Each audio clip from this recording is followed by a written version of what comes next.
Olá, graça e paz. Eu sou Luiz Oliveira e este é o canal Auxílio EBD. Estamos comentando a edição especial da revista Lições Bíblicas Jovens e Adultos da CPAD para o terceiro trimestre de 2020. O título desta edição especial é Os Princípios Divinos em Tempos de Crise, a reconstrução de Jerusalém e o avivamento espiritual como exemplos para os nossos dias. O escritor desta série de lições é o pastor Eurico Bergstein. E chegamos hoje, meus irmãos, à lição de número 7, que tem por título O povo de Deus deve separar-se do mal. O termo santo tem como um dos seus significados ser ou estar separado. E estaremos abordando nessa lição, meus irmãos, a respeito da necessidade da santificação. O texto de Hebreus, no capítulo 12, versículo 14, da Almeida Revista e Corrigida, nos diz: Segui a paz com todos e a santificação, sem a qual ninguém verá o Senhor. O textuário da lição está na segunda carta de Paulo aos Coríntios, no capítulo 6, versículo 17, e nos diz: Pelo que saí do meio deles e apartai-vos, diz o Senhor, e não toqueis nada imundo, e eu vos receberei. Este versículo de 2 Coríntios 6 e 17 está na sequência daquela palavra muito conhecida que Paulo nos deixou a respeito de nós não nos colocarmos sob um jugo desigual com os infiéis. E essa palavra de não se colocar sob um jugo desigual com os infiéis nada mais é do que nós evitarmos ou nós não firmarmos compromisso de sociedade com aqueles que não professam a mesma fé. Justamente, meus irmãos, por conta das diferenças de valores que cada uma dessas pessoas, por terem fés diferentes, professam. Como verdade prática nós temos, o mundanismo na igreja corrompe os bons costumes e extingue a santidade. Segundo o pastor Wagner Gabi, mundanismo são os hábitos, a cultura e o sistema da cidade rebelada contra Deus. Nós vemos claramente que o mundo desenvolve muitos hábitos que são claramente contrários à palavra de Deus. Então, quando este mundanismo, ou seja, quando esse sistema mundano quer influenciar a igreja a adotar os seus mesmos hábitos, isso traz um prejuízo muito grande para nós como igreja do Senhor. Vejamos o que diz Paulo na sua primeira carta aos Coríntios, no capítulo 15, versículo 33, na Nova Almeida Atualizada. As más companhias corrompem os bons costumes. Como leitura bíblica em classe, nós temos 3 textos do livro de Esdras. Primeiro texto, Esdras 2, versículos 59 ao 62, depois Esdras 4, versículos 2 e 3, e depois Esdras capítulo 6, versículo 2 a 4. Acompanhe a leitura, por favor. Esdras 2. Também estes subiram de Tel-Melá e Tel-Arsa, Querube, Adã e Imer, porém não puderam mostrar a casa de seus pais e a sua linhagem, se de Israel eram. Os filhos de Delaías, os filhos de Tobias, os filhos de Necoda, 652. E dos filhos dos sacerdotes, os filhos de Abaías, os filhos de Cós, os filhos de Barzilai, que tomou mulher das filhas de Barzilai, o gileadita, que foi chamado do seu nome. Estes buscaram o seu registro entre os que estavam registrados nas genealogias, mas não se acharam nelas, pelo que por imundos foram rejeitados do sacerdócio. Agora, meus irmãos, Esdras 4. Chegaram-se a Zorobabel e aos chefes dos pais e disseram-lhes: Deixai-nos edificar convosco, porque, como vós, buscaremos a vosso Deus, como também já lhe sacrificamos desde os dias de Esaradom, rei da Assíria, que nos mandou vir para aqui. Porém, Zorobabel e Jesua e os outros chefes dos pais de Israel lhes disseram: Não convém que vós e nós edifiquemos casa a nosso Deus, mas nós, sós, a edificaremos ao Senhor Deus de Israel, como nos ordenou o rei Ciro, rei da Pérsia. E agora, meus irmãos, Esdras 6. Em Acmetá, no palácio que está na província de Média, se achou um rolo e nele estava escrito um memorial que dizia assim: No ano 1º do rei Ciro, o rei Ciro deu esta ordem, com respeito à casa de Deus em Jerusalém. Essa casa se edificará para lugar em que se ofereçam sacrifícios e seus fundamentos serão firmes, e a sua altura de 60 côvados e a sua largura de 60 côvados, em 3 carreiras de grandes pedras e uma carreira de madeira nova, e a despesa se fará da casa do rei. Já como objetivo geral, nós temos compreender que o relacionamento harmonioso com Deus exige a separação do pecado e do mundanismo.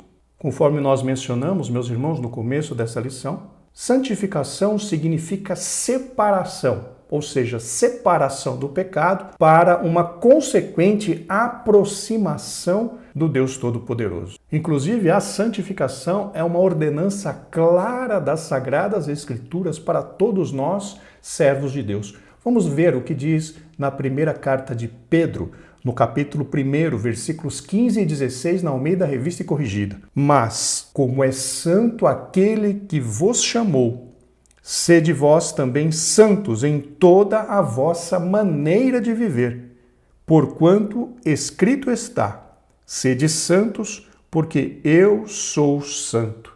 Seguindo em frente, meus irmãos, nos objetivos específicos nós temos. Primeiro objetivo específico, destacar que Deus não aceita a mistura do seu povo com o mundo. Já como segundo objetivo específico, nós temos entender que Deus exige plena santidade do seu povo. E por fim, o terceiro objetivo específico, ressaltar que a santidade resulta em bênçãos para o povo de Deus. Vamos então para a introdução. Nesta lição, iremos estudar os preparativos que os judeus fizeram para pôr os alicerces da nova forma de vida que eles iniciaram em Jerusalém depois dos anos no cativeiro em Babilônia. O que é importante notarmos aqui, meus irmãos, é a expressão nova forma de vida. O que significa isso? Significa que os judeus iriam retornar ou retomar o primeiro formato de vida espiritual que eles tinham quando eles moravam na sua terra, quando eles moravam ali na terra de Israel, né, na chamada terra de Canaã, quando eles se relacionavam com Deus através ali da presença do templo santo, com o sacrifício, com todos aqueles rituais requeridos na lei de Moisés. Em frente, queridos irmãos, ali eles viveram espalhados pelo vasto território daquele reino e agora iriam viver uma vida comunitária conforme os ritos da lei. Quando o comentarista diz que os judeus andavam espalhados, ali significa o quê, meus irmãos? Significa que eles não tinham nenhuma ordenança de se reunir, de se juntarem em algum ponto específico, como eles tinham quando estavam habitando ali na terra de Judá. A Bíblia diz que o templo era a referência, o centro de adoração de Israel, onde eles tinham que se reunir pelo menos 3 vezes ao ano. Todos os homens de Israel precisavam se reunir ali nas festas que Jerusalém, que o rei, né, que os governantes organizavam em Jerusalém, para que todos os habitantes de Israel fossem a Jerusalém se apresentar diante do Senhor. Aquele era o costume deles desde que eles entraram na terra de Canaã. Como eles passaram 70 anos na terra do exílio, estes costumes foram diluídos, ou seja, eles passaram a não fazer mais isso. Pelo menos eu não encontrei, né, registros históricos em relação a isso. Mas aí quando eles retornaram para a sua terra, todas essas ordenanças, todos esses costumes voltaram a ser observados justamente de acordo com o que a lei de Moisés ordenava para eles. Então, eles saíram de uma situação de um povo espalhado, de um povo sem referência, retornando para a terra de Judá. Eles retornaram à sua vida antiga, não vou dizer uma vida antiga, mas eles retomaram o seu estilo de vida de acordo com o que exigia a lei de Moisés. O que para eles, meus irmãos, era uma grande alegria. Como ponto central da lição, nós temos a comunhão plena com Deus exige santidade. Vamos então para o tópico 1. Somente os judeus retornariam a Judá. Para uma pessoa ser considerada apta para fazer parte do grupo que iria transferir-se para Jerusalém, exigia-se que desse prova de sua linhagem, que provasse ser realmente de Israel. Na primeira triagem foram excluídas 652 pessoas. Vejam, meus irmãos, conforme nós comentamos, aqueles que queriam voltar com Zorobabel, aqueles que queriam voltar com a liderança que estava retornando para ajudar, para reconstruir o templo, precisavam provar que realmente eram israelitas puros, entre aspas, que não houvesse sido misturado com as outras nações. E por que eles fizeram isso? Justamente conforme eu comentei, para garantir a pureza daqueles que se envolveriam na obra do Senhor. Em frente, até alguns filhos de sacerdotes, cujos nomes não foram achados nos registros das genealogias, foram rejeitados como imundos. A Bíblia nos diz, queridos irmãos, que os israelitas e os judeus, tem israelitas que seriam o povo de Israel e os judeus aqueles que voltaram ali do exílio da Babilônia. Existia entre eles um costume de se registrar minuciosamente as ascendências, as descendências das pessoas, principalmente aqueles que exerciam o sacerdócio, aqueles que exerciam o ofício sacerdotal, que trabalhavam ali nas coisas referentes ao templo. E por que eles tinham este cuidado? Justamente para evitar que alguém que não fosse da família de Arão, que não fosse ali da descendência de Levi, que fosse dos levitas, tivesse acesso ao santuário, ao templo, e por conta disso o profanasse. Eles tinham muito cuidado em relação a isso. Por quê? Porque a lei era severa, meus irmãos, em relação a isso. E quando vamos ainda mais fundo, olhando o que está escrito, por exemplo, nos livros principalmente Levítico, que traz para nós uma ideia de como eram as regras para aqueles que podiam se apresentar diante de Deus no templo, oferecer os seus sacrifícios, nós vemos que os gentios, os ímpios, ou aquelas pessoas que não eram da família, que não pertenciam a Israel, não podiam entrar no templo. E principalmente, nós vemos que muitas vezes algumas situações impediam até o próprio israelita de entrar no templo, que era aquela questão da santificação. Por exemplo, um israelita que viesse da guerra, que tocasse em algum morto, não podia retornar ao arraial, não podia entrar no templo. Um israelita, por exemplo, que tivesse tido uma relação íntima com a sua esposa, ele precisava atender a alguns requisitos, se banhar, esperar até o final da tarde, porque a Bíblia fala, porque será imundo até a tarde. Ou seja, por causa do relacionamento íntimo, aquele israelita naquele dia não poderia entrar no templo, não poderia oferecer o seu sacrifício ao Senhor. Por quê? Porque ele precisaria obedecer a alguns requisitos. Uma mulher, por exemplo, que tivesse filho, ela precisava ficar afastada do templo até passar pelo seu período de purificação. Então, com isso, eu quero dizer aos irmãos que, mesmo os israelitas tinham várias regras a serem observadas no que diz respeito a se apresentarem diante de Deus para oferecer o seu sacrifício.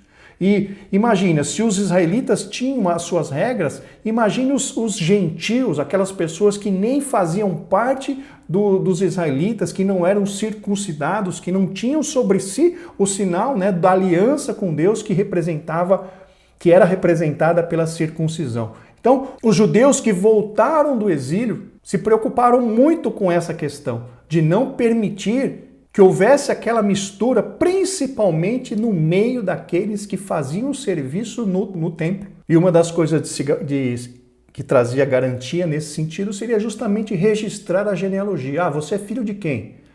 Meu pai é fulano de tal. Eles iam lá no livro, procuravam.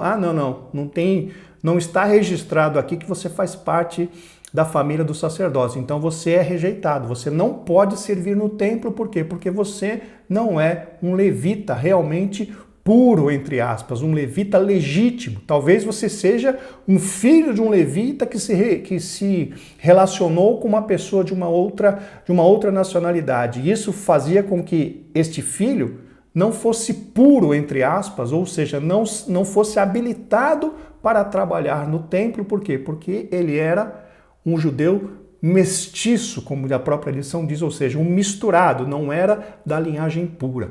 Vamos em frente, meus queridos irmãos. Os judeus mestiços, como eu acabei de dizer, nascidos de casamentos mistos durante o cativeiro em Babilônia, não fariam parte do grupo de judeus que retornariam a Judá. Somente aqueles que comprovassem a sua ascendência puramente judaica fariam parte daquele grupo. Então vejam, o cuidado deles em relação a estas pessoas que estariam retornando para Jerusalém para trabalharem na reconstrução do templo. Em frente, Deus não aceita a mistura do seu povo com o povo do mundo. Não pode haver comunhão da luz com as trevas. Amós 3:3 nos diz, na Almeida Revista e Corrigida: andarão dois juntos, se não estiverem de acordo? Andar juntos, queridos irmãos, significa desenvolver comunhão, ou seja, um sentimento de parceria entre duas ou mais pessoas. Conforme nós mencionamos, o cristão não pode se associar com alguém que não professe a mesma fé. Porque, como eu já disse, quem não tem a mesma fé que nós tem valores diferentes. E esse compromisso com alguém que não professa a mesma fé pode nos obrigar a tomarmos atitudes, fazermos coisas, irmãos, tomarmos decisões que são contrárias àquilo que nós mesmos acreditamos. E isso pode nos levar a que nós percamos a nossa identidade como servos de Deus. Vamos em frente? A história de Israel registrava uma amarga experiência nesse sentido.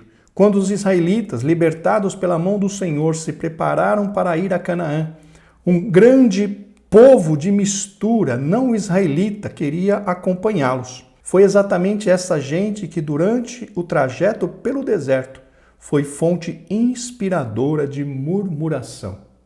Aqui, meus irmãos, é uma parte bastante triste dessa história de Israel. Por quê? Porque a Bíblia fala que quando eles saíram do Egito, não foram só os israelitas que saíram do Egito. A Bíblia diz que uma mistura de gente saíram junto com eles e começaram a trilhar a jornada pelo deserto. Isso foi grandemente prejudicial para os israelitas. Primeiro, vamos ler o que diz Números, capítulo 11, versículo 4, na Almeida Revista e Corrigida. E o vulgo que estava no meio deles veio a ter grande desejo, pelo que os filhos de Israel tornaram a chorar e disseram: quem nos dará carne a comer? Neste texto da Almeida Revista e Corrigida, essas pessoas, este povo foi chamado de vulgo.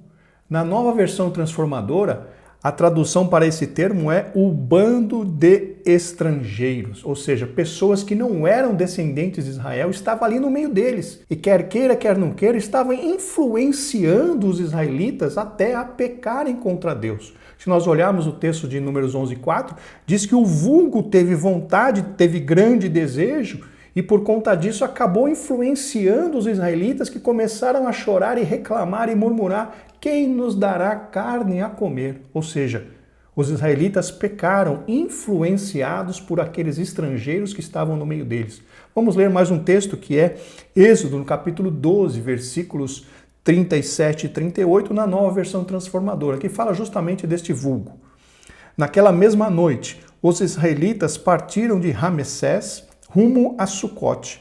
Havia cerca de 600.000 homens, além das mulheres e crianças.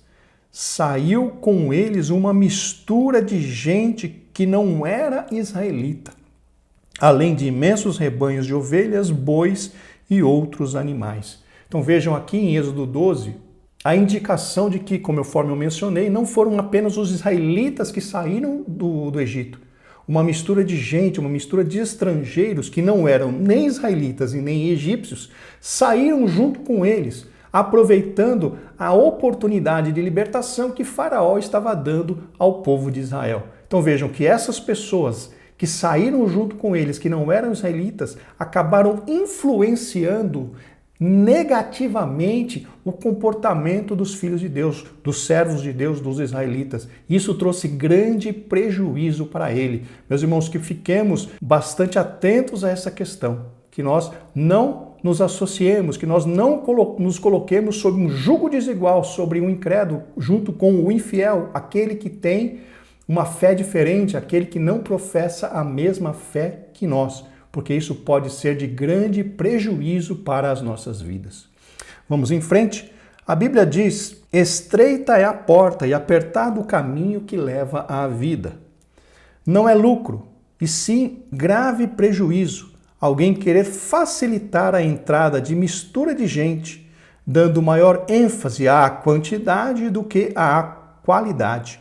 Jesus disse: necessário vos é nascer de novo. Aqui o pastor Eurico Bergsten, que foi o comentarista dessa lição, trouxe o tema para algo que naquela época, 1993, era uma luta muito clara. Não sei se os irmãos se lembram, se os irmãos são daquela época, o Senhor me converteu em 90, então em 93 eu tinha praticamente 3 anos de caminhada na fé. Naquela época, as nossas igrejas bem rígidas, bem tradicionais no sentido de manter a doutrina, manter os costumes, passavam uma luta muito grande em relação às outras denominações. Há algumas outras denominações que já naquela época meio que afrouxavam, entre aspas, a doutrina em relação aos costumes, para que essas igrejas se enchessem de pessoas. Então essa questão era uma preocupação lá em 1993. E hoje, meus irmãos, mais do que nunca nós estamos vendo desculpem a expressão forte, uma verdadeira bagunça. Doutrinas variadas, doutrinas do jeito que as pessoas quiserem, as pessoas encontrarão igrejas. Mas a nós, como servos de Deus, cabe o quê, meus irmãos? Nós pregarmos a palavra na sua totalidade. Nós não podemos pregar, não podemos ensinar a palavra de Deus usando filtros. Isso eu posso falar, aquilo eu não posso falar que pode ofender o povo. Não, meus irmãos. A Bíblia Sagrada é a palavra de Deus. Com sabedoria, com graça de Deus, com a ajuda do Espírito Santo, precisamos pregar, precisamos ensinar a Bíblia Sagrada na sua totalidade. Não podemos pegar simplesmente as palavras de bênção, as palavras de promessa, as palavras que trazem algum benefício para nós. Por quê? Porque nós precisamos pregar a palavra do Senhor na sua totalidade. Falar das responsabilidades, falar daquilo que Deus realmente tem como promessa, sim. Mas também enfatizar a nossa responsabilidade, responsabilidade de obediência, responsabilidade de amor, de amar, de respeitar, enfim. Nós temos o bônus, que é a bênção, mas também nós temos o ônus, que é a responsabilidade. Então, meus irmãos, que nós não ensinemos e não preguemos usando filtros, dizendo isso eu posso, isso eu não posso. Toda a Bíblia Sagrada é a palavra de Deus. E precisamos, com a ajuda do Espírito Santo, com graça, com humildade, ensinar e pregar toda a verdade de Deus. Não apenas uma verdade limitada, não apenas aquilo que vem massagear o ego do povo, mas tudo aquilo que, inspirados pelo Santo Espírito, pelo Consolador amado, que venha trazer edificação, que venha trazer contrição, que venha trazer até arrependimento para o povo de Deus. Porque a palavra do Senhor é a verdadeira profecia. E a profecia, ela exorta, ela edifica e ela consola. Que você e eu, meus irmãos, podemos nos deixar ser usados, que você e eu, na realidade, possamos nos deixar ser usados pelo Espírito Santo para continuar edificando esta igreja maravilhosa, a igreja de nosso Senhor Jesus Cristo, não apenas com leitinho, não apenas com uma palavra superficial, mas com aquela palavra forte, com aquela palavra que realmente venha trazer impacto positivo na vida daqueles que nos ouvem, porque para isso o Senhor nos chamou. Glórias ao nome do Senhor para sempre. Vamos em frente, queridos irmãos, chegamos ao tópico 2. Os judeus não aceitaram a ajuda dos samaritanos. Quem eram os samaritanos? Os samaritanos eram uma mistura de gente, na sua maioria de origem pagã. Este povo apareceu depois do ano 721 a.C., quando o reino de Israel foi derrotado pelo exército de Sargão II e as 10 tribos do norte levadas cativas para a Assíria. Por ordem do rei da Assíria foram trazidos povos de Babel, de Cuta, de Ava, de Amate, de Sefarvaim e habitaram cidades de Samaria em lugar dos sacerdotes. e tomaram Samaria em herança e habitaram em suas cidades.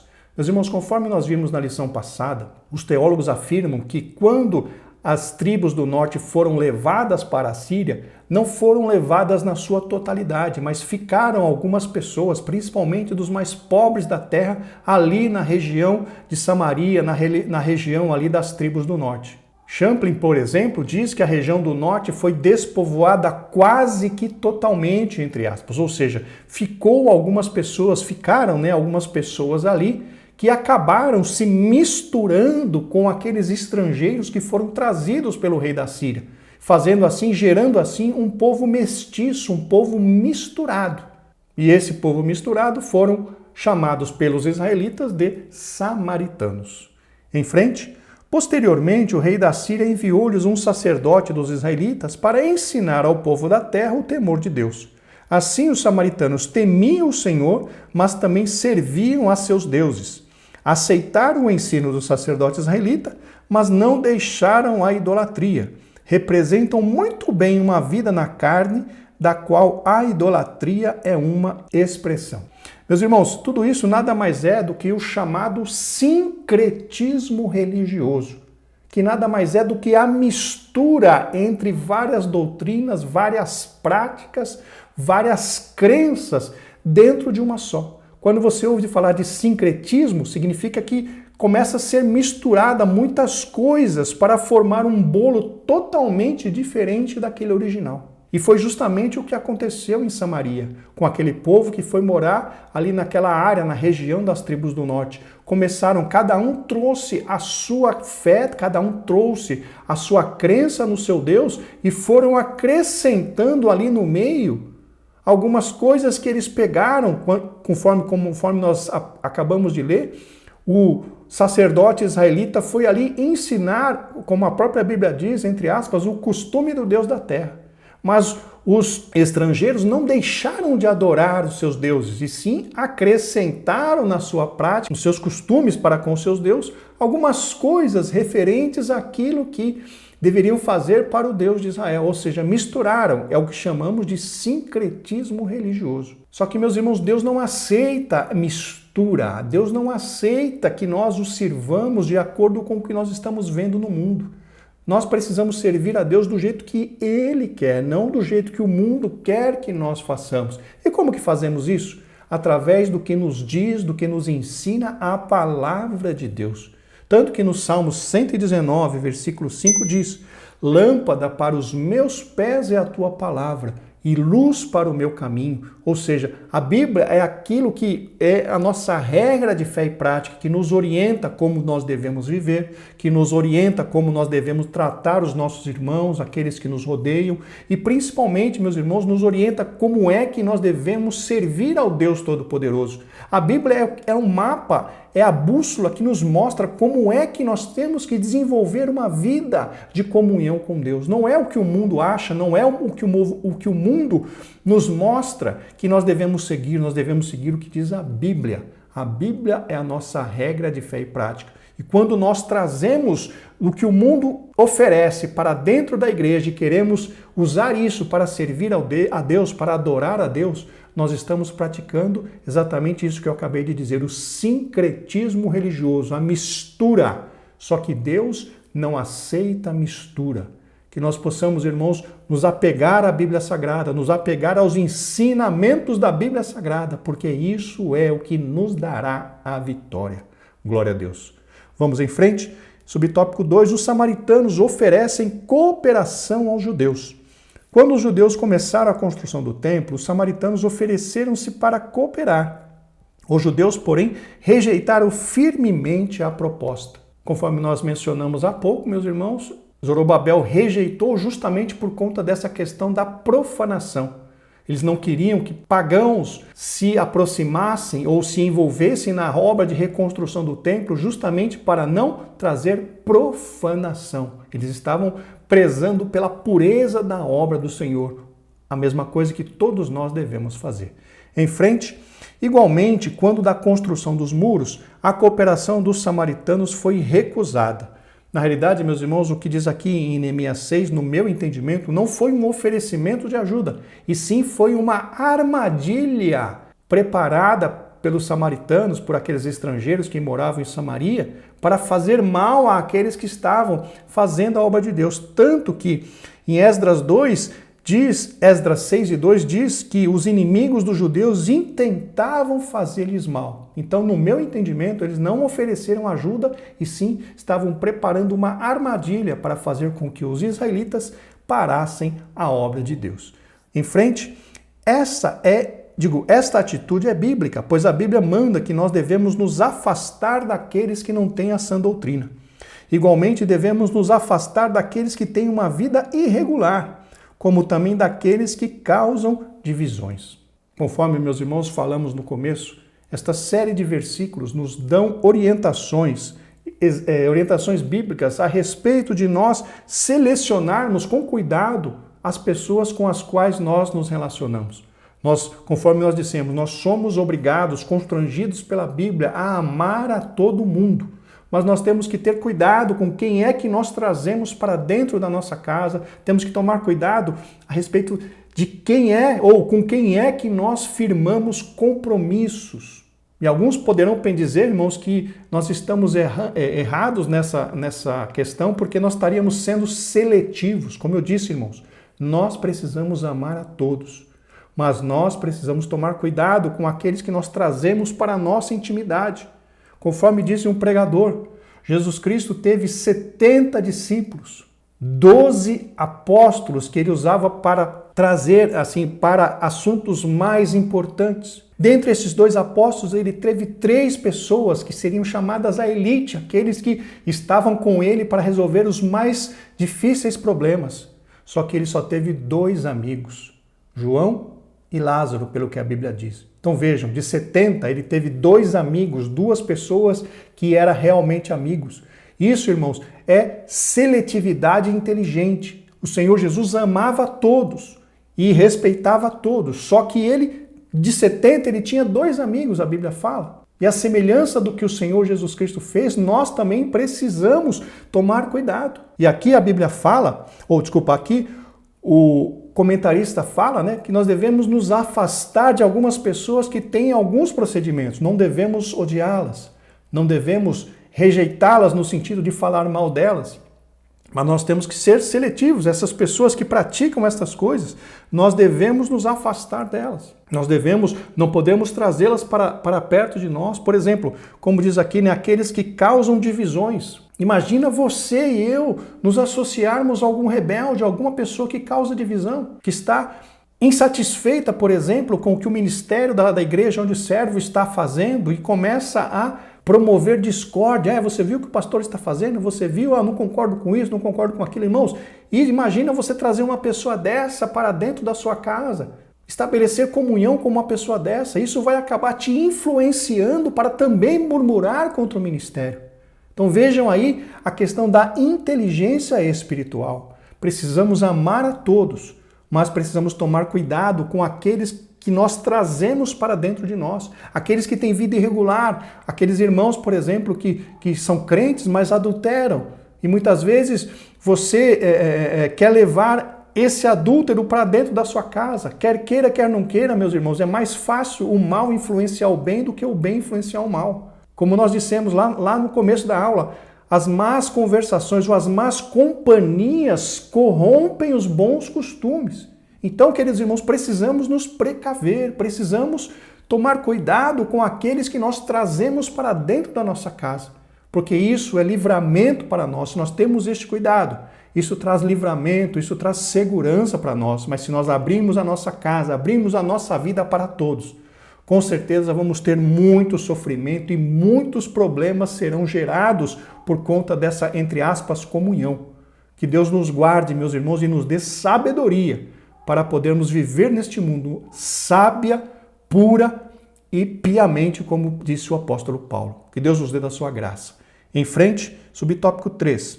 Os samaritanos procuram aparentar-se com os judeus. Casaram com as filhas dos judeus e deram filhas aos judeus em casamento. Alguns caíram nessa armadilha. Este assunto é tão sério e importante que merece um estudo em separado, o que iremos fazer na lição de número 12. Então aqui o comentarista diz que essa questão a respeito da mistura promovida pela estratégia dos samaritanos será tratada na lição de número 12. Vamos em frente, queridos irmãos, subtópico 4. Os samaritanos tornam-se inimigos dos judeus. Os samaritanos invejaram os judeus. Antes de os judeus terem chegado a Jerusalém, os samaritanos tinham uma certa liderança na região. Esta informação passada pelo comentarista de que os samaritanos eram líderes da região, elas são confirmadas, meus irmãos, pelos teólogos. Até porque os que haviam sobrado em Judá eram justamente os mais pobres, os inexpressivos. Champlin diz que Sanbalat, lembra-se de Sanbalat, aquele que se opôs grandemente a Neemias, era governador de Samaria. E como governador de Samaria, ele estava a serviço do rei da Pérsia. Só que quando os judeus chegaram e quiseram reconstruir os muros, isso trouxe grande preocupação, porque ele se sentiu ameaçado. Quem era Neemias? Neemias era copeiro do rei. Neemias foi alguém que foi enviado pelo rei para reconstruir os muros. Ou seja, Sanbalat se sentiu grandemente ameaçado. Provavelmente ele temeu perder aquela posição de representante do rei da Pérsia naquela região. E por conta disso, iniciou aquela grande perseguição contra os judeus. Vamos em frente, meus irmãos. Quando os judeus chegaram e começaram a sacrificar ao único Deus verdadeiro e a adorá-lo, então a atenção dos habitantes da região passou para os judeus e os samaritanos perderam a sua posição privilegiada e encheram-se de inveja. Conforme nós mencionamos, meus irmãos, aqueles habitantes ali da região de Samaria, de uma certa forma, eles meio que adoravam ao Deus de Israel justamente naquela questão que eu acabei de mencionar do sincretismo. Misturaram um pouco do temor ao Deus de Israel no meio das suas práticas pagãs. Só que quando os israelitas, os judeus, na realidade, os judeus voltaram para Jerusalém e começaram ali a apresentar sacrifícios puros ao Deus Todo-Poderoso, esses samaritanos que se aproximaram querendo também participar. Quando eles foram rejeitados por serem um povo mestiço, um povo misturado, acabaram desenvolvendo um ranço, um sentimento de oposição aos judeus e por conta disso, e também motivados pela inveja, acabaram se colocando como inimigos dos judeus, lutando de todas as formas para que a obra do Senhor parasse naquele lugar, justamente conforme vimos em lições anteriores. De volta ao texto, isto sempre foi assim. Os fariseus tinham inveja de Jesus, os sacerdotes tinham inveja da igreja e etc. Infelizmente, meus irmãos, a inveja é algo comum no meio dos seres humanos. Leamos o que diz Eclesiastes no capítulo 4, versículo 4, na Almeida Revista e Corrigida. Também vi eu que todo o trabalho e toda destreza em obras trazem ao homem a inveja do seu próximo. Também isso é vaidade e aflição de espírito. O próprio Salomão dizendo que tudo aquilo que você faz muito bem, tudo aquilo que você tem habilidade, tudo aquilo que você faz de uma maneira maravilhosa, isso traz a inveja do seu próximo sobre a sua vida, sobre a minha vida. Então, queridos irmãos, isso nos dá a entender que nós nunca seremos livres de sofrermos a respeito da inveja dos outros. Porque eles verão a obra que você está fazendo para Deus, eles verão a graça de Deus que está sobre a sua vida. E eles invejarão porque queriam ter essa graça, queriam ter realizar esta obra. Mas nós, meus irmãos, como servos de Deus, temos que ser humildes, temos que desenvolver nas nossas vidas a humildade e nunca nos compararmos com ninguém. Vou repetir. Nunca nos compararmos com ninguém. Por que nós não devemos nos comparar, meus irmãos? Porque cada um de nós tem uma obra específica dada por Deus. O dom que você recebeu é diferente do dom que eu recebi, que é diferente do dom que o outro irmão recebeu. Então, quando você vê alguém se destacando na vida espiritual, significa que ele está fazendo ou está desempenhando o dom que Deus colocou nas mãos dele. Nós não precisamos nos preocupar com o dom que Deus deu aos outros. Nós devemos nos preocupar com o dom que Deus deu a nós. Porque Deus nos cobrará aquilo que Ele colocou nas nossas mãos. Aquilo que Ele colocou na minha mão, Ele vai cobrar de mim, não é do outro. aquilo que ele colocou nas suas mãos, ele cobrará de você e não é do outro. Então, meus irmãos, tiremos os olhos das outras pessoas e olhemos para nós, no caso, olhemos para Jesus e demos ênfase ao ministério que o Senhor colocou nas nossas mãos. Se nós formos olhar na Bíblia Sagrada, nós temos exemplos maravilhosos.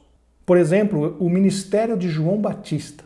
O ministério de João Batista foi muito curto e ele foi chamado tão somente para preparar o caminho do Senhor. Eu não sei se na realidade isso me veio agora, eu não parei para estudar, para verificar, mas eu acredito que o ministério de João Batista não durou um ano.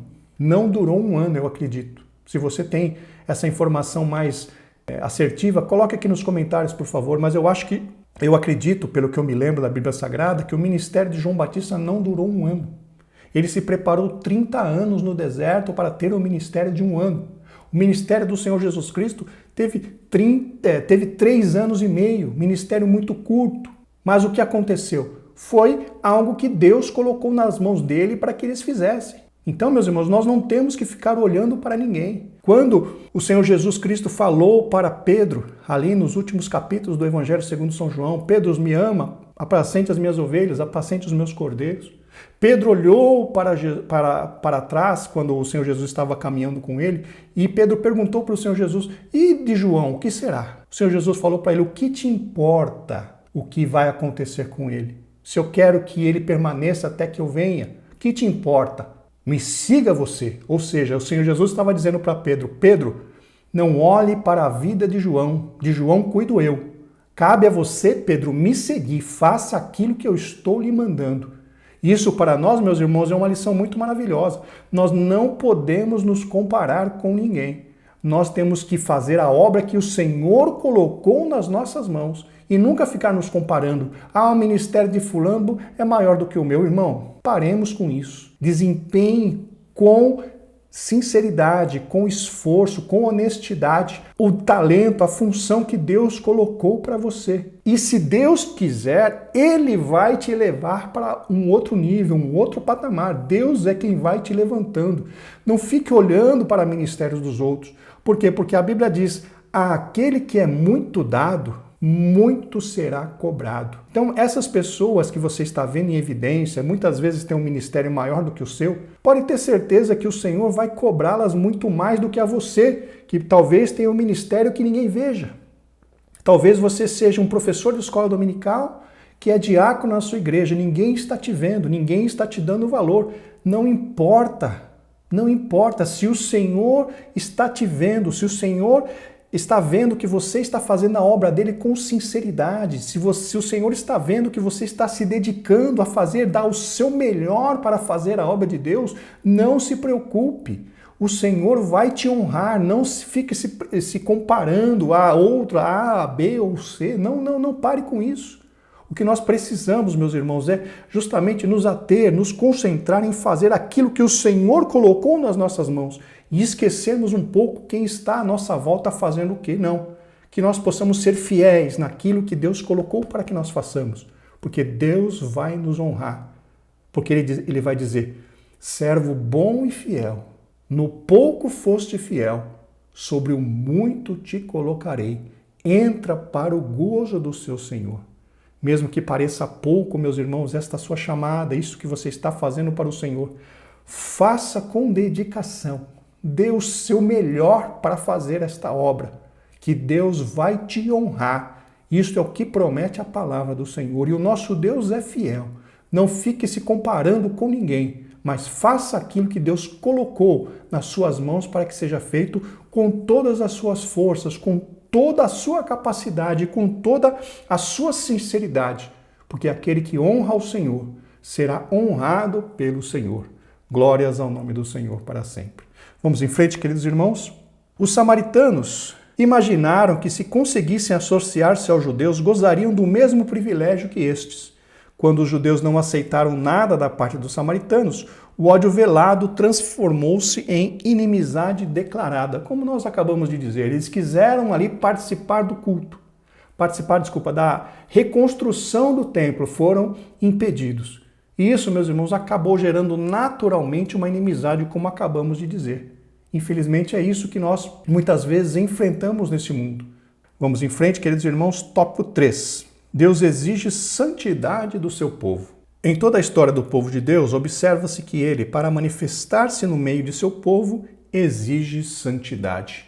Leamos o que diz Êxodo, capítulo 19, versículos 10 e 11, na Almeida Revista e Corrigida. Disse também o Senhor a Moisés: vai ao povo e santifica-os hoje e amanhã, e lavem as suas vestes e estejam prontos para o terceiro dia, porquanto no terceiro dia o Senhor descerá diante dos olhos de todo o povo sobre o Monte Sinai.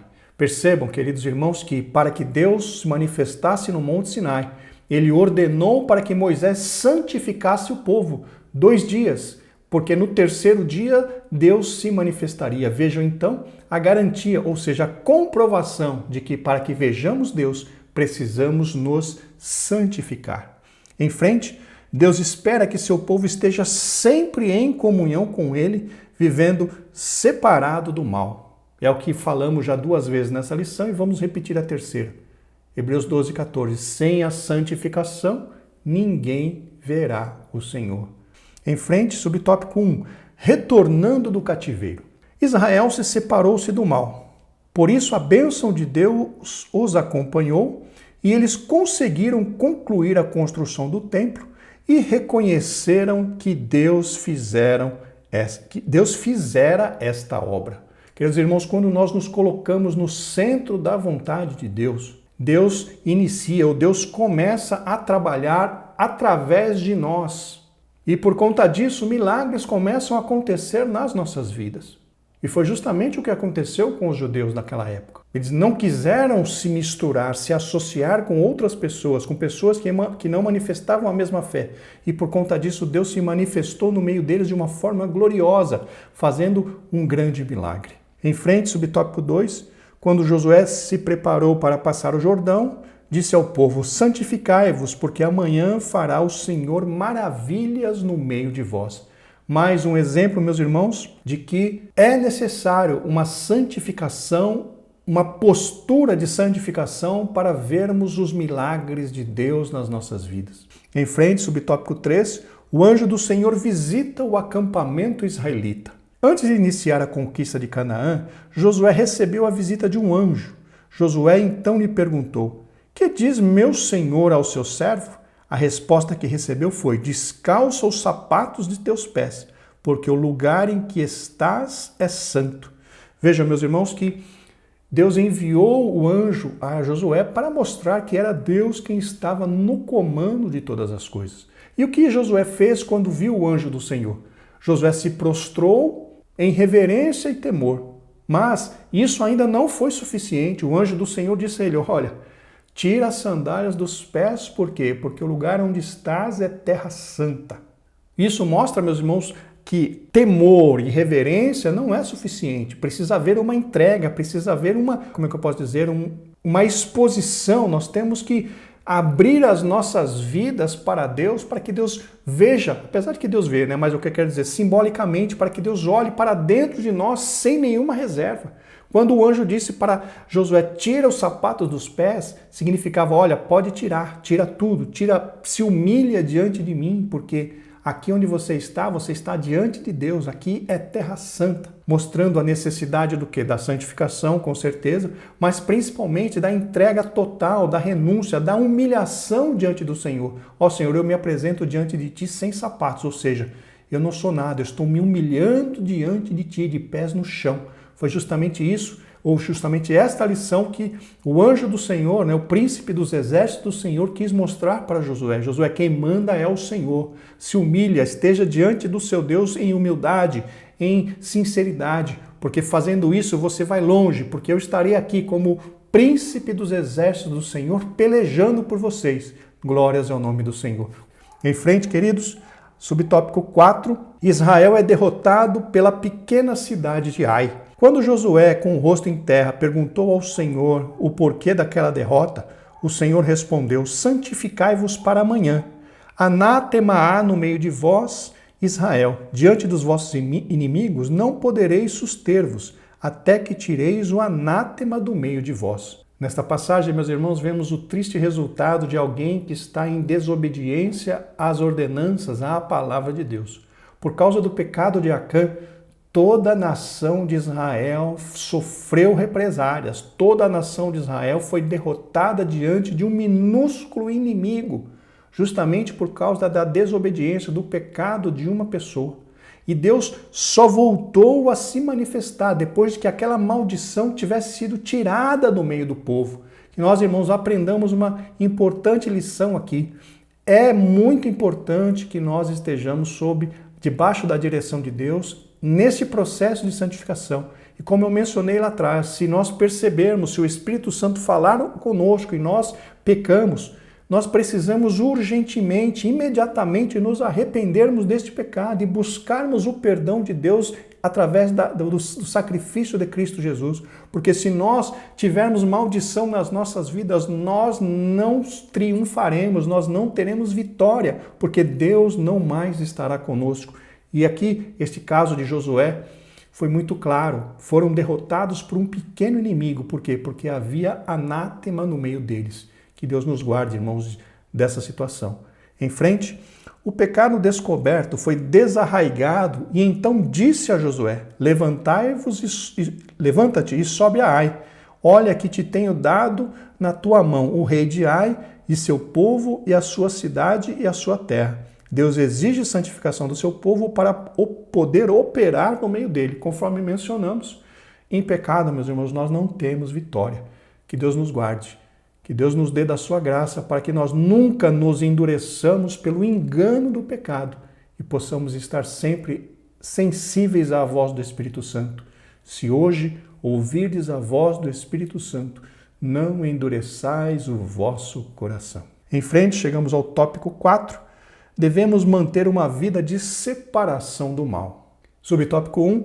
Os judeus mantiveram-se separados dos samaritanos. Se os judeus tivessem aberto a porta para uma união com os samaritanos, estes provavelmente ter-se-iam mostrado afáveis e pacíficos no início, mas teriam perturbado a união que havia entre os judeus. Teriam participado do culto dos judeus e afastado a presença do Senhor, uma vez que Deus não se une à idolatria. Vale a pena manter a separação com o mundo. Hoje, meus irmãos, enfrentamos, a exemplo do que Paulo disse, problemas tanto dentro da igreja quanto fora da igreja. De fora, sofremos a pressão do mundo que tenta nos tirar da presença de Deus. E dentro, enfrentamos aqueles que querem relativizar o Evangelho, de forma que nós não obedeçamos mais ao verdadeiro Evangelho, à palavra de Deus, e sim a doutrinas de demônios. Leiamos o que diz primeira carta de Paulo a Timóteo, no capítulo 4, versículos 1 e 2. Na Almeida Revista e Corrigida.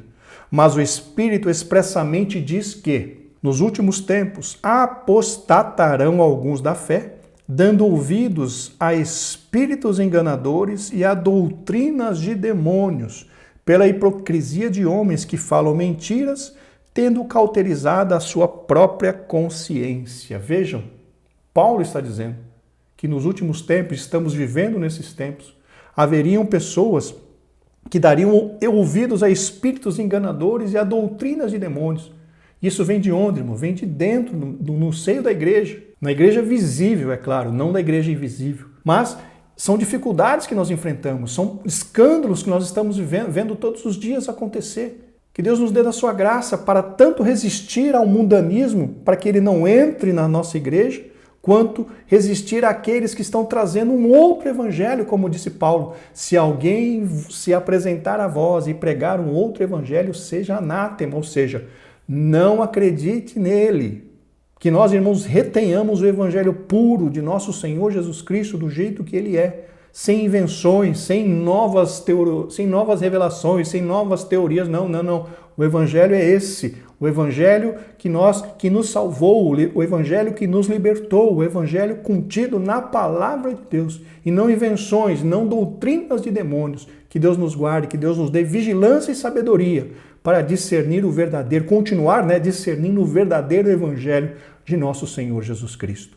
Em frente, 2, a Bíblia mostra exemplos de servos de Deus que duvidaram se valia a pena manter a linha de separação do mal. O salmista Asaf escreveu no Salmo 73: Na verdade, em vão tenho purificado o meu coração e lavado as minhas mãos na inocência. Ficou profundamente perturbado, mas Deus o ajudou a encontrar a resposta. Até que entrei no santuário de Deus, então entendi o fim deles. O salmista ficou tranquilo. Todavia estou de contínuo contigo. Tu me seguraste pela minha mão direita. Guiar-me-ás com o teu conselho e depois me receberás em glória. Asaf entendeu que valia a pena servir ao Senhor. Muitas vezes, meus irmãos, por causa da longanimidade de Deus, ou seja, da paciência de Deus, podemos ser levados a pensar que os ímpios não são punidos por conta das suas atitudes ímpias. Porém, irmãos, nós temos que ter certeza que o nosso Deus é um justo juiz. Nada escapa à sua vista. Todos terão que prestar conta diante de Deus. E quanto a nós, os seus servos, mesmo que nós sejamos, ou mesmo que se apresentem diante de nós dificuldades e aflições, como o próprio Senhor Jesus Cristo disse que no mundo nós teríamos aflições, nós, irmãos, não podemos desanimar. Nós temos que confiar no Senhor, como disse o próprio Davi, Salmo 23:1, o Senhor é o meu pastor, nada me faltará. Mesmo que nós estejamos caminhando pelo vale da sombra da morte, o Senhor está ali conosco e nós não temos que temer, porque o viver é Cristo e o morrer é ganho, como disse Paulo. Então, meus irmãos, mais uma vez eu digo, nós tiremos os olhos das pessoas que nos rodeiam e coloquemos os olhos no Senhor. A Bíblia diz, olhando para Jesus, o autor e consumador da nossa fé. Ele é o nosso alvo, ele é o nosso objetivo e nós precisamos olhar para ele. Esqueçamos das outras pessoas no sentido de nos compararmos. Esqueçamos das outras pessoas no sentido de nós olharmos como elas estão e como nós estamos. Não, meus irmãos, a nossa vida está nas mãos do Senhor e nós somos tão prósperos quanto ele quer e também quanto nós temos fé para isso. Se você tem fé para ser próspero, o Senhor vai, no momento certo, depois que você tiver feito a vontade de Deus, deixar que a prosperidade te alcance, deixar que a prosperidade chegue até a sua vida. Se você não tem fé, se você, vamos dizer assim, tem uma ambição bem pequena, no sentido de, não, se eu tenho uma casa, se eu tenho um carrinho bom, um carrinho e tal, tá tudo certo. Irmão, não tem problema nenhum quanto a isso, porque a nossa vida não é aquilo que nós temos, e sim aquilo que nós somos. Não é o ter, é o ser servo de Deus, é o ser um obediente ao Senhor e não o ter. Um carro zero, um carro importado não nos faz melhor daquele que tem um carro mais velhinho. Não é melhor. Não é o ter que nos faz melhores, é o ser. Às vezes o ser, aquele que tem um carrinho mais velho, diante de Deus representa muito mais do que aquele que tem um carro importado 0 quilômetro. Porque para Deus, irmãos, não é o que nós temos no banco, não é o que nós temos em casa, não é o ano do nosso carro, não é o quanto nós temos na nossa conta bancária, e sim a nossa intimidade com Ele, o nosso nível de entrega, o nosso nível de comunhão, o nosso nível de humildade e de serviço ao Senhor. Isso é o que faz diferença para Deus e não o que nós temos. Porque tudo que nós temos um dia vai perecer e nós não levaremos para o céu aquilo que nós temos materialmente falando. Por isso que o Senhor Jesus Cristo disse, fazeis para vós tesouro no céu, onde o ladrão não mina e nem rouba, onde a traça não come, não há ferrugem, não há oxidação. Então, meus irmãos, que nós, mais uma vez, repetindo nesta aula, tiremos os olhos das outras pessoas no que se diz respeito à comparação e tenhamos os nossos olhos fixos no Senhor Jesus Cristo, porque Ele é o alvo para as nossas vidas, o alvo a ser atingido por todos nós. Em frente, queridos irmãos. B. Malaquias respondeu aos que diziam ser inútil servir ao Senhor, dizendo: há um memorial escrito diante dele para os que temem ao Senhor e para os que se lembram do seu nome. Eles serão meus, diz o Senhor dos Exércitos, naquele dia que farei, serão para mim particular tesouro. Poupa-los-ei como um homem poupa a seu filho a quem serve. Vale a pena servir ao Senhor. Eu gostaria de ler o outro versículo de Malaquias 3, que é o Malaquias 3,18. Então vereis outra vez a diferença entre o justo e o ímpio, entre o que serve a Deus e o que não serve. Nós veremos, irmãos, essa diferença entre o que serve a Deus e o que não serve. Aleluia. Em frente, subtópico 3. Devemos viver conforme a vontade do Senhor, para que no tempo que vos resta na carne, não vivais mais segundo as concupiscências dos homens, mas segundo a vontade de Deus. Qual seria então a vontade de Deus para conosco? A Bíblia diz: esta é a vontade de Deus, a vossa santificação. E aqui, meus irmãos, precisamos entender que santificação é um processo, não é algo que acontece imediatamente. Na realidade, nós temos a santificação posicional, que é aquela santificação que a teologia nos ensina, que no momento em que aceitamos a Cristo, somos, por Deus, considerados santos. É a santificação posicional. Deus nos considera santos através de Cristo Jesus. Mas nós temos depois a santificação progressiva, que é aquela que acontece dia após dia, um processo que vai terminar somente quando nós recebermos do Senhor o corpo glorificado. E esse processo deve ser exercido diariamente. Vamos ver o que diz Salomão em Provérbios 4:18, na Almeida Revista e Corrigida. Mas a vereda dos justos é como a luz da aurora, que vai brilhando mais e mais até ser dia perfeito. Ele está dizendo, meus irmãos, a respeito justamente da santificação, o processo, onde nós vamos melhorando dia após dia, onde nós vamos melhorando até chegar, nós não vamos chegar à perfeição, porque realmente sempre haverá o que melhorar, sempre haverá o que santificar. Apocalipse diz: quem é santo, santifique-se ainda, ou seja, ainda há posição, ainda há condição de ser mais santo, de melhorar mais, de melhorar, porque Cristo é o nosso alvo. Então, irmãos, é um processo, é algo que nós precisamos trabalhar todos os dias. Mas gostaria de ler ainda com os irmãos o que Paulo disse em Filipenses, no capítulo 3, versículo 12 ao 14, também na Almeida Revista e Corrigida.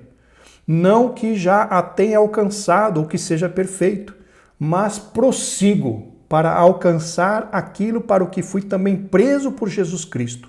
Irmãos, quanto a mim, não julgo que o haja alcançado, mas uma coisa faço, e é que, esquecendo-me das coisas que atrás ficam e avançando para as que estão diante de mim, prossigo para o alvo, pelo prêmio da soberana vocação de Deus em Cristo Jesus. Paulo dizendo: olha, eu estou prosseguindo para o alvo, por quê? Porque eu ainda não a alcancei. Qual que é o alvo? Jesus Cristo. Sede meus imitadores, como também eu de Cristo, Paulo disse. Cristo é o nosso alvo, irmãos. Nós precisamos lutar, e a santificação é justamente isso. Nós, dia após dia, lutarmos para sermos iguais ao Senhor. Dia após dia, lutarmos para nos aproximarmos mais daquela condição que Cristo tinha enquanto homem, enquanto encarnado aqui na terra. Ele é o nosso alvo, ele é o nosso objetivo supremo a ser atingido. Por isso, então, que a santificação é um processo diário. Precisamos todos os dias lutar para sermos como Cristo Jesus. Todos os dias precisamos lutar para melhorarmos um pouquinho mais e chegarmos um pouquinho mais perto dele. 1 milímetro, 2 milímetros, 3 milímetros, todos os dias na caminhada da santificação. Esse é o objetivo do crente. Como Paulo disse, não que eu já tenha alcançado o que seja perfeito, mas uma coisa faço, e é que, esquecendo-me das coisas que atrás ficam, avanço para as que estão diante de mim, buscando atingir o alvo, Jesus Cristo de Nazaré. Glórias ao nome do Senhor. Vamos em frente? Já observamos que santificação significa uma vida que se abstém das coisas que não agradam a Deus, conforme a palavra. Apartai-vos, diz o Senhor, e não toqueis nada imundo, e aperfeiçoando a vossa santificação no temor de Deus. Devemos sempre muito desejar ser-lhe agradáveis, andando dignamente diante do Senhor, agradando-lhe em tudo, guardando os seus mandamentos e fazendo o que é agradável à sua vista. Aqui, meus irmãos, temos uma pequena lista das responsabilidades, das nossas responsabilidades como servos do Senhor. Se queremos permanecer no amor de Deus, como disse o pastor Eurico Bergstein, devemos agradar-lhe em tudo. E eu não estou falando aqui de bajulação, porque bajulação é alguém que agrada uma outra pessoa tendo um interesse por trás disso. Não, mas o nosso agradar ao Senhor tem que ser um agradar sincero, Tem que ser um coração agradecido pelo que o Senhor fez por cada um de nós, nos dando, irmãos, a oportunidade da salvação. Como disse o Senhor Jesus Cristo para aquela mulher samaritana, Deus está procurando adoradores que o adorem em espírito e em verdade. Ou seja, o Senhor, Deus está olhando para a sinceridade do nosso coração quando estamos adorando a Ele. Então, meus irmãos, que nós nos esforcemos para agradar ao Senhor, que nós nos esforcemos para obedecer aos mandamentos de Deus, porque fazendo este, como disse Salomão, é o dever de todos os homens. Em frente, subtópico 4, bênçãos acompanham os que vivem conforme a vontade de Deus. Deus garante aos que assim vivem plena vitória contra os ataques do diabo. O crescimento espiritual deles está garantido. A maior bênção para aquele que ama a Deus e anda em obediência à sua palavra é receber a manifestação de Deus na sua vida, sob o meu ponto de vista, meus irmãos. Leiamos o que diz o Evangelho segundo São João, no capítulo 14, versículo 21, na Nova Versão Transformadora. Aqueles que aceitam meus mandamentos e lhes obedecem são os que me amam. E porque me amam, serão amados por meu Pai. E eu também o amarei e me revelarei a cada um de vocês. Vejam, receber a revelação de Deus na nossa vida, no meu entendimento, é uma das maiores bênçãos que um servo do Senhor pode receber. Imagina Deus se revelar para você, Deus se revelar para mim, Deus se revelar para nós, o Deus Todo-Poderoso.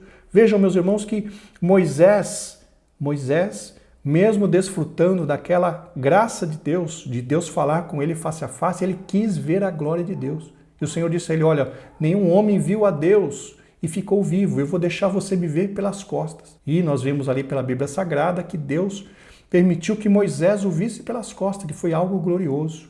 Mas aqui o Senhor Jesus diz que se manifestará a nós. Então, diferentemente de Moisés, aqueles que amam ao Senhor, o Senhor se manifesta a ele. Muitas pessoas já viram o Senhor, Paulo viu ao Senhor e muitas pessoas já viram ao Senhor como sinal, meus irmãos, de que esta pessoa ama a Deus. E esta é uma questão que eu considero como sendo uma das maiores bênçãos, receber a revelação do próprio Deus, do próprio Senhor Jesus Cristo nas nossas vidas. Por quê? Porque junto com Ele, todas as outras bênçãos, elas nos alcançarão. O mais importante é nós conseguirmos Deus, que Ele se manifeste para nós como o nosso Deus Todo-Poderoso. Louvado seja o seu nome para sempre. Em frente, meus irmãos, o Espírito Santo tem plena liberdade para atuar em suas vidas e eles tornam-se preparados para serem usados por Deus em suas obras. Que possamos, meus irmãos, ser realmente vasos de honra, vasos preparados para o uso, para a glorificação do nome do Senhor. De volta ao texto, e acima de tudo, aqueles que vivem segundo a vontade de Deus estão preparados para o arrebatamento. Realmente, nas cartas que o Senhor Jesus Cristo disse que João escrevesse às 7 igrejas da Ásia, em todas elas existe uma expressão, ao que vencer. Ao que vencer, receberá a bênção. Ao que vencer, será arrebatado. Ao que vencer, receberá uma pedrinha. Ao que vencer, será a coluna do templo de Deus. Irmãos, nós estamos em batalha. E aquele que vencer, aquele que estiver em vitória todos os dias, receberá a bênção maior, que é o arrebatamento, ser tirado desta terra para ir morar com o Senhor. O Senhor Jesus Cristo disse, não se turbe o vosso coração, credes em Deus e crede também em mim. Na casa de meu Pai há muitas moradas, pois se não fosse assim eu vos teria dito, pois vou preparar-vos lugar. E se eu for e vos preparar lugar, voltarei e vos levarei para mim mesmo, para que onde eu estiver, estejais vós também. Oh, que maravilhosa promessa para nós! Louvado seja o nome do Senhor. E por último, aleluia, vale a pena viver na vontade de Deus. Meus irmãos, chegamos ao fim de mais uma lição, nem vou fazer conclusão porque não é necessário, que nós precisamos ter em mente. Santificação é um requerimento, é uma exigência de Deus para que possamos ser vitoriosos. Muito obrigado pela sua presença, pelo seu apoio, pela sua oração, por tudo quanto você tem feito pelo nosso humilde trabalho. Que Deus possa recompensar a sua vida poderosamente. Semana que vem, se Deus quiser, estaremos de volta para comentar a lição de número 8. Graça e paz, que Deus vos abençoe.